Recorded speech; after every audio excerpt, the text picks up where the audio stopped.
নমস্কাৰ বন্ধুসকল, ভিডিঅ'ত আপোনালোকে এই উদ্ভিদবিদলৈ মন কৰক। দেখিছে নিশ্চয়, আগতে সৰুতে আমি ইয়াৰ গুটিবিলাক লৈ খেলিছিলোঁ, কিন্তু এতিয়াহে গম পাইছোঁ যে ইয়াৰ আচল নামটো হ'ল লাটুমণি বুলি ইয়াক কোৱা হয়। এই ধৰণৰ লাটুমণি দুবিধ পোৱা যায়, এবিধ ৰঙা আৰু এবিধ বগা।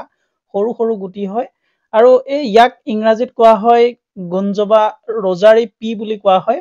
গুটিবোৰ বৰ শনি দেখিবলৈ, কিন্তু ইয়াত এবিধ বিষাক্ত পদাৰ্থ থাকে এব্ৰিন বুলি।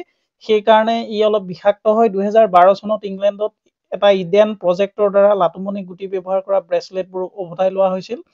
কোনো কোনো আদিবাসীয়ে ইয়াক অলংকাৰ হিচাপে ব্যৱহাৰ কৰে।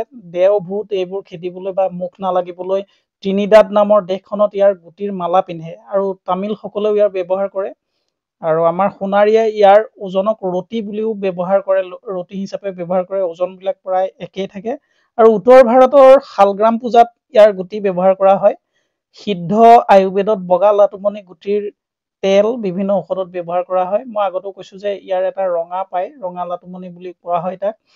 গতিকে এই লাটুমণিৰ বিষয়ে আমি সৰুতে জনা নাছিলো, কিন্তু এতিয়া অধ্যয়ন কৰি গম পাইছো যে আচলতে ইয়াৰ কিছু হয়তো পৰম্পৰাগত ঔষধত ব্যৱহাৰ কৰা হয়। আপোনালোকে নিশ্চয় ব্যৱহাৰ হয়তো কিছু কিছু লোকে কৰে। কি ধৰণে কৰে পৰম্পৰাগতভাৱে আপোনালোকে জনাবচোন কমেণ্ট কৰি।